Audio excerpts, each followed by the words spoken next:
I guess if you're reading this, you might think I have some wild story to share, and you're right.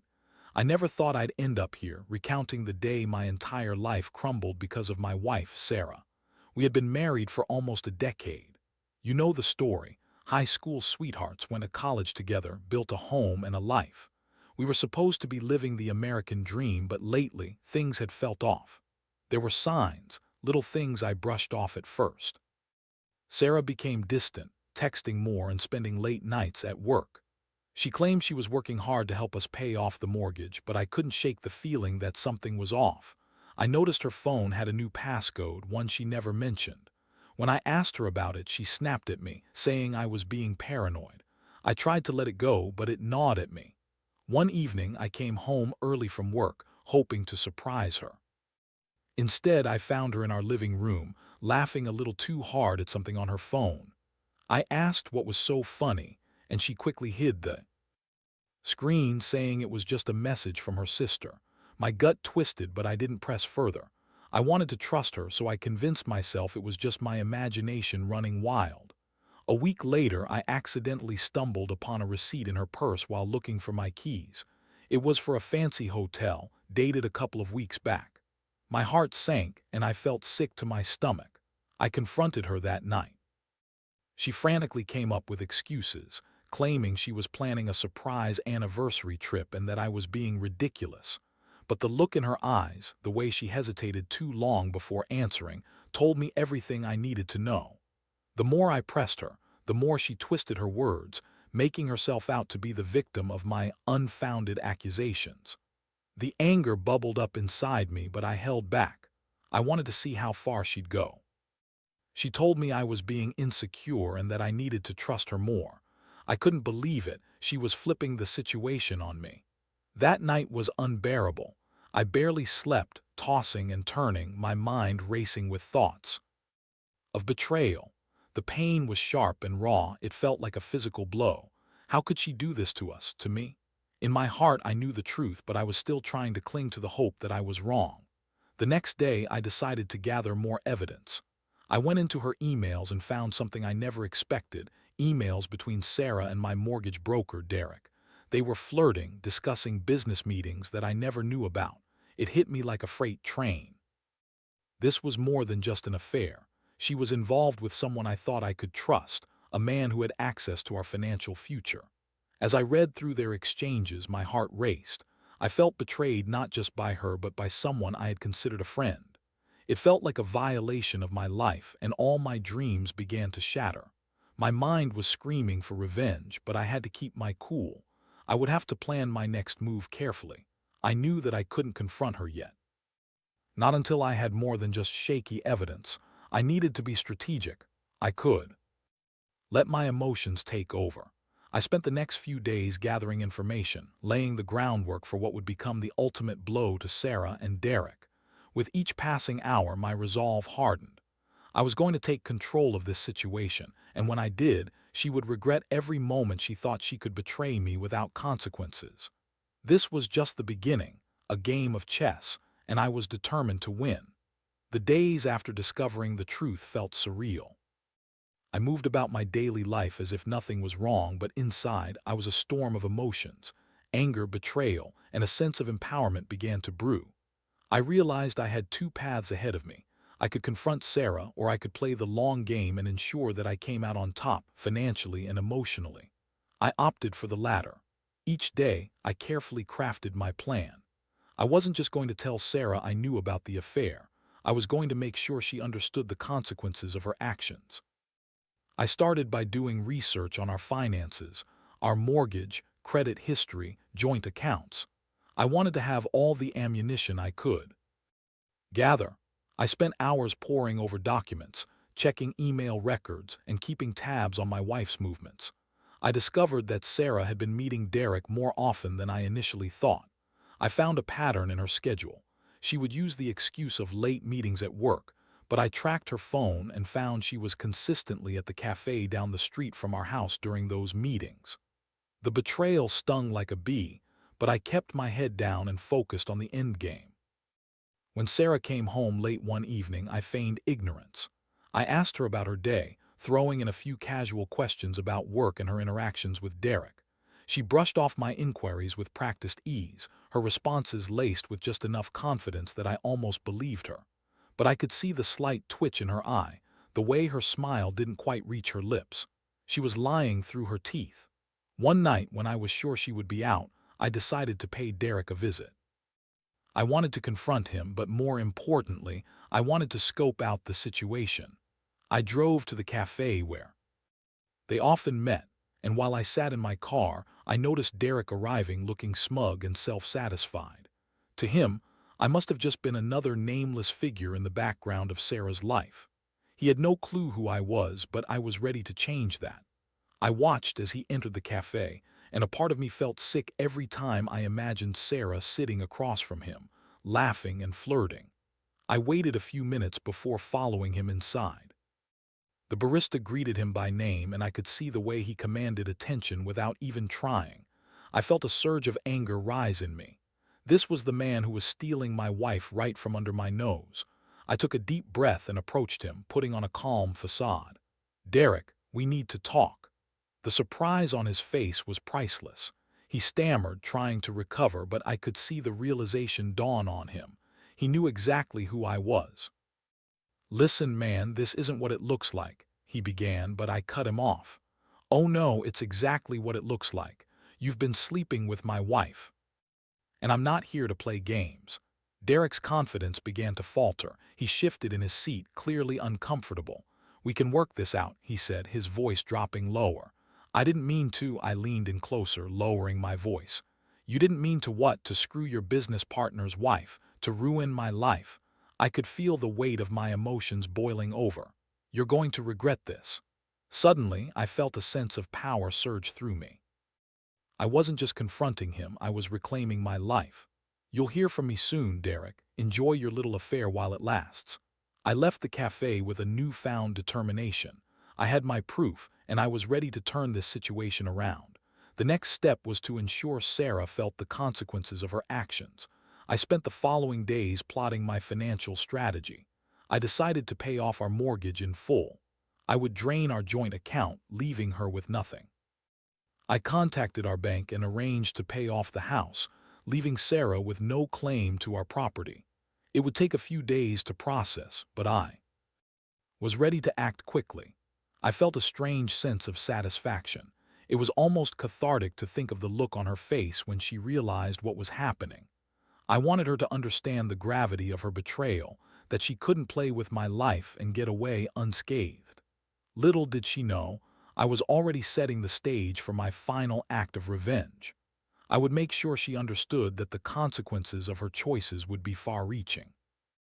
Every day brought me closer to my ultimate goal, and while I felt a twinge of guilt for what was to come, I reminded myself that she had made the first move, and now it was my turn. I was ready to take back control of my life. I was filled with a mix of anticipation and dread as I prepared to confront Sarah. Knowing that I had paid off the mortgage and severed our financial ties brought a rush of exhilaration. However, the thought of her reaction weighed heavily on me. I was about to shatter the illusion of our life together, and I needed to be ready for the storm that would follow. The day I chose to confront her was a Saturday. I knew she would be home for most of the day, and I wanted to make sure it was a time when we wouldn't be interrupted. I spent the morning pacing around the house, rehearsing what I would say. I could hear the sounds of her moving about, the clanking of dishes as she prepared breakfast, but all I could think about was the confrontation ahead. When the time finally came, I took a deep breath and walked into the kitchen. Sarah was humming to herself, a playful tune that had at one point made me smile. But now it felt out of place, a cruel reminder of the facade she had maintained. I cleared my throat and her head snapped up, a look of surprise crossing her face. "Hey, what's up?" she asked casually, but I could see the flicker of apprehension in her eyes. "We need to talk," I said, trying to keep my voice steady. She set down the spatula and leaned against the counter, crossing her arms defensively. "About what?" "About us, about you and Derek." I watched as the color drained from her face, the playfulness replaced by an immediate tension. "Don't bring him into this," she shot back, her tone sharp. "This is about you and me." I took a step closer, my heart racing. No, Sarah, it's about the both of us and the life we've built. You decided to go behind my back, and I deserve to know why. She opened her mouth to respond, but no words came out. I saw the wheels turning in her mind, and for a second I felt a flicker of sympathy. But the anger surged again, and I pressed on. Know about the hotel. I know about your emails with him. You think I wouldn't notice. You think I'd just let this slide. Her expression morphed into one of indignation. You're being paranoid. You're twisting this into something it's not. I haven't done anything wrong. I couldn't believe what I was hearing. Not wrong. You're having an affair. An affair, that's a strong word. We were just, she stammered, fumbling for words. Just what? I cut her off. Just flirting. Just business meetings. You're lying to yourself, Sarah. You've betrayed me in the worst way possible. The room was heavy with silence. I could see her scrambling to regain her composure, but I wasn't letting her off easy. You want to know how I found out? I saw the receipt for the hotel, and then I found your emails with Derek. I couldn't believe it. I had trusted you both. Her face twisted in frustration, and she finally dropped the act. You're blowing this out of proportion. It was just a couple of drinks. You wouldn't understand how hard things have been for me. Hard for you. Try being blindsided by the person you love. I exploded, my voice rising uncontrollably. Your idea of hard is different from mine, Sarah. I put my faith in you and you've shattered it. Now it was her turn to get defensive. What do you want from me? I can't believe you're doing this. You always act like you're the victim in everything. This isn't just on me. We both have problems in our marriage. I couldn't believe my ears. You think this is my fault. I've done everything for you. I worked long hours. I supported your dreams, and this is how you repay me. At that moment, something shifted in her expression. I could see the realization hit her that I wasn't going to back down.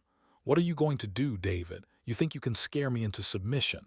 I let out a bitter laugh, the sound echoing in the tension-filled kitchen. Scare you? No, Sarah. I'm going to make sure you understand what you've lost. I've paid off the mortgage. Her eyes widened, and I could see the panic setting in. What do you mean you paid off the mortgage? I mean our house is officially mine. I've removed your name from the deed. You have no claim to anything we built together. You thought you could betray me and get away with it. Now you're left with nothing. She staggered back as if I'd slapped her, her expression a mix of disbelief and horror. You wouldn't do that. Oh, I would, I replied coldly. You wanted to play games, Sarah. Now you'll see just how serious I am. She turned away from me, her face crumpling as the weight of my words sank in. You're being cruel. This isn't who. War? Cruel? No, that's you. You made your choice, and now I'm making mine. The confrontation hung in the air like a heavy fog, and I could feel my resolve hardening. I had anticipated anger from her, but the sadness in her eyes cut deeper than I expected. It was a bitter reminder of the love we had once shared, now tainted by betrayal. I walked away from her in that moment, needing space to breathe. The aftermath of the confrontation left me feeling raw, exposed, and yet strangely liberated. It felt like I had taken the first step toward reclaiming my life, one that had been hijacked by her deceit. Would I ever get the closure I sought? I wasn't sure. But I knew one thing. I was no longer the victim in this story. I was the one in control now, and that was the most empowering feeling of all. In the days that followed the confrontation, the atmosphere in the house was thick with tension. Sarah and I were like two strangers living in the same space, each of us trying to navigate the fallout of our broken trust. I could sense her anger, simmering beneath the surface, but I was beyond caring. I had made my stand, and now it was time for her to face the consequences of her actions. As the reality of our situation set in for Sarah, I noticed a shift in her behavior. At first, she was defensive, hurling accusations at me, claiming I was being cruel and heartless. But gradually, desperation seeped in. The facade of confidence she had maintained began to crack, and I could see the fear in her eyes as she realized just how serious I was about severing our financial ties. David, please, she pleaded one afternoon, her voice trembling slightly. You can't just throw everything away. We can work this out. I didn't mean for it to go this far. I was sitting on the couch, my laptop open in front of me, but I wasn't even pretending to focus. I turned to her, feeling a mix of pity and anger. You didn't mean for it to go this far, I echoed incredulously. You were the one who chose to engage in an affair. You made your bed, and now you have to lie in it. She took a step closer, her hands clasped nervously in front of her. I know I messed up, David, but can't we at least try? We have so much invested in each other in this house. I couldn't help but scoff. Invested? You were investing your time in a mortgage broker while I was working to pay off that mortgage. You've shown me that you have no respect for our marriage, for me, or for what we built together. Why would I want to try and fix this? Her face crumpled, and for a moment I thought I saw a hint of the woman I fell in love with. I was lonely. I thought you didn't care anymore. You were always working, and I felt like I was just here, waiting for you to come home. I sighed, my heart softening just a fraction. I was working for us, Sarah. I wanted to make our life better, you know that. Maybe I didn't see it that way, she admitted, her voice barely above a whisper. But that doesn't justify what I did. I'm sorry, I truly am. Can't we go to couples therapy or something? I never meant to hurt you. I shook my head, my mind made up. I appreciate your apology, but it doesn't change what's happened. I can't trust you anymore. I've made my decision.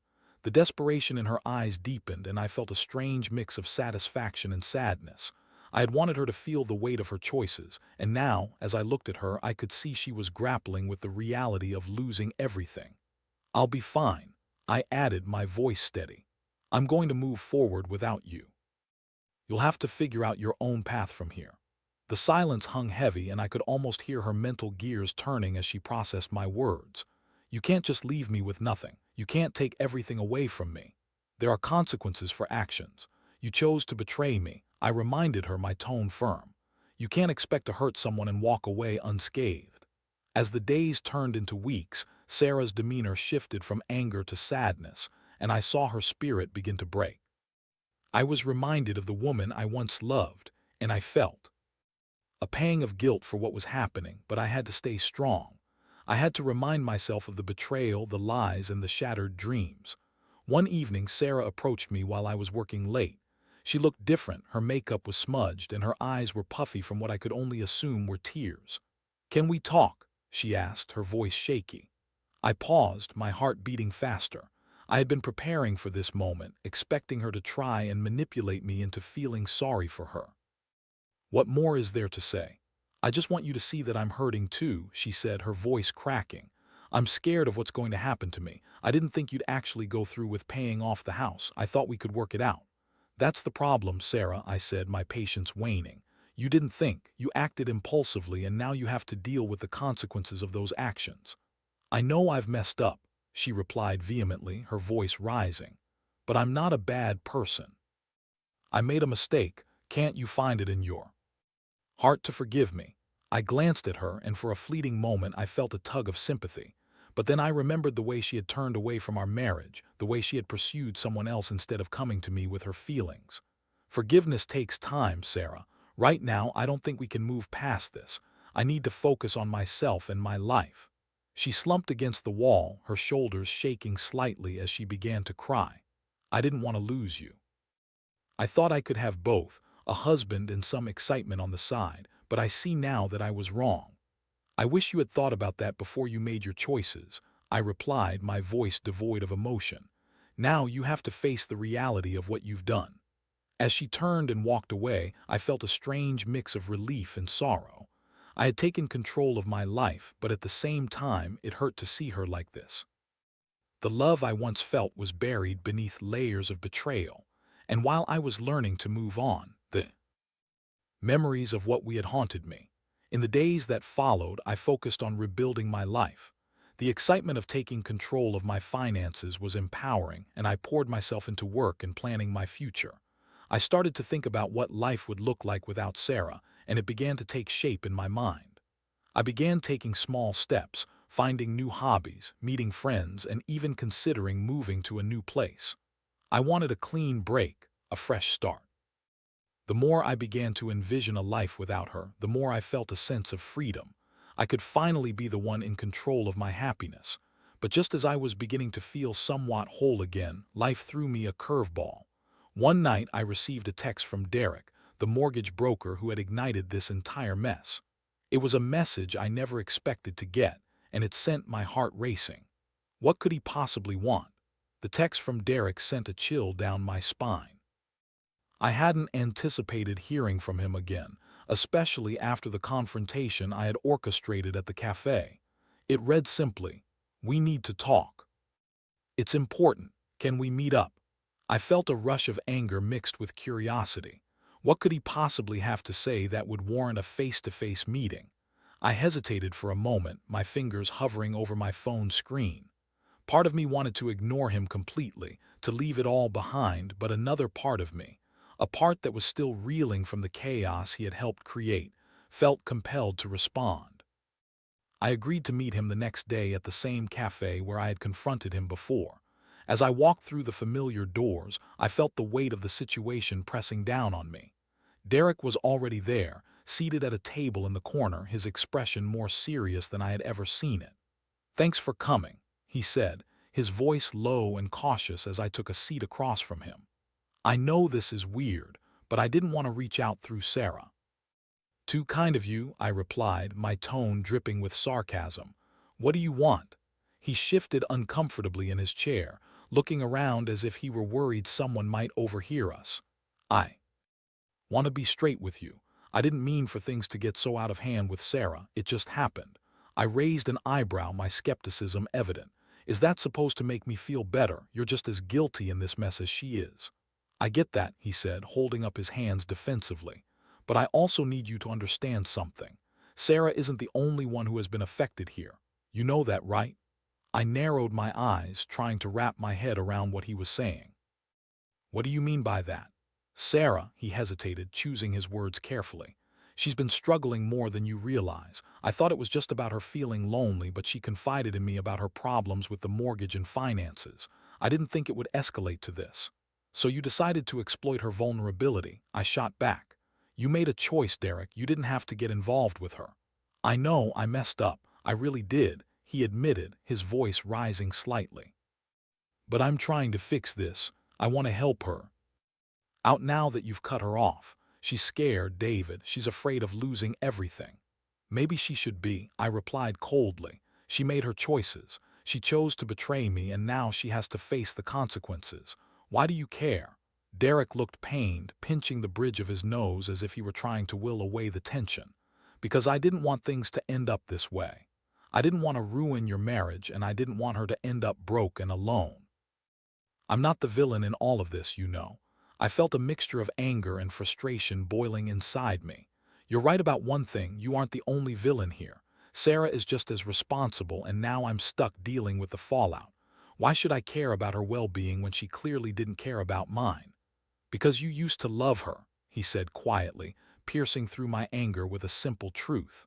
"And maybe deep down you still do. All I'm asking is for you to consider giving her some support. She needs it right now." I stared at him, incredulous. "Support? After what she did, you think I owe her anything?" "I'm not saying you owe her anything," he responded, his voice softer now. "But think about it. If you let her flounder without help, what does that make you? You've got the power to help her find a job, get back on her feet. Just think about it." I sat back in my chair, taken aback. Derek's words struck a chord in me, forcing me to grapple with the remnants of my feelings for Sarah. Did I still care?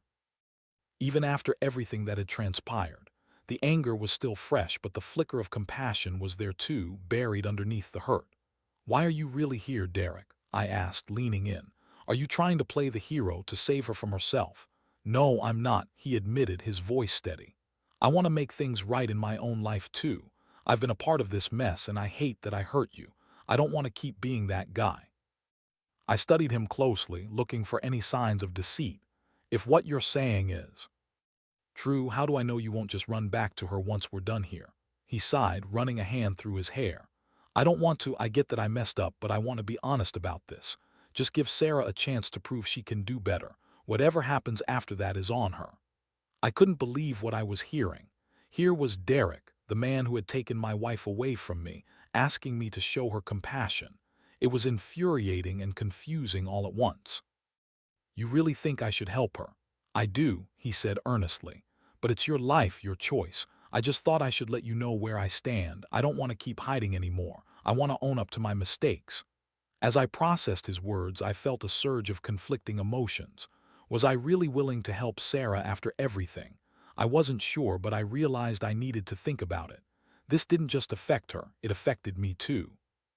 Derek stood up, his shift in demeanor signaling that our conversation was coming to an end. Just consider it, all right. I know I don't deserve your forgiveness or trust, but I hope you can at least think about what I said. I nodded slowly, still grappling with everything that had unfolded. He left the cafe and I remained seated, staring at my reflection in the window. The weight of the last few weeks pressed heavily on me. I had started this journey believing I knew exactly what I wanted: revenge and closure. But now, with Derek's unexpected plea, I found myself at a crossroads. The question lingered. Was I ready to show Sarah any form of compassion after all that had happened? Would I let my anger define me, or was it time to take a different approach? As I sat there, the aroma of coffee and pastries swirling around me, I realized I had a decision to make. I could either continue down the path of bitterness, or I could choose to redefine my future, one filled with empowerment rather than revenge. It was a choice only I could make.